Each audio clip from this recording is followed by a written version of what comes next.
ఎలాంటి అంశాలను బేస్ చేసుకొని ఈ ఎగ్జిట్ పోల్‌ది మీరు ఇయ్యదలుచుకున్నారు అనంటే ఏమంటారు?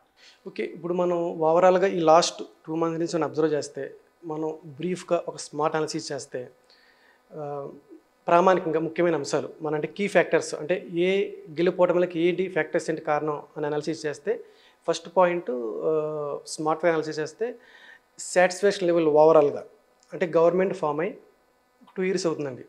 ఈ 2 ఇయర్స్‌లో గవర్నమెంట్ యొక్క మీద పబ్లిక్ ఉన్న సాటిస్ఫాక్షన్ లెవెల్ ఏంటి?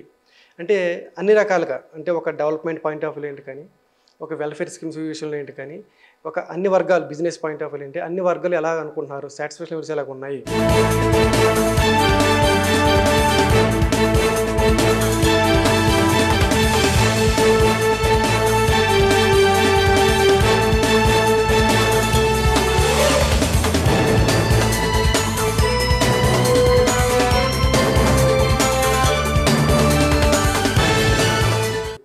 లాస్ట్ 2 ఇయర్స్ నుంచి అంటే గత ప్రభుత్వంతో పోలిస్తే 10 ఇయర్స్ బీఆర్ఎస్ రూలింగ్‌లో ఉన్న అడ్మినిస్ట్రేషన్ ఏంటి? ఈ 2 ఇయర్స్ ఏంటి? అని అబ్జర్వ్ చేస్తే సాటిస్ఫాక్షన్ లెవెల్ మనం గమనిస్తే మనకి 42% పాజిటివ్‌గా ఉన్నారండి గవర్నమెంట్ పట్ల.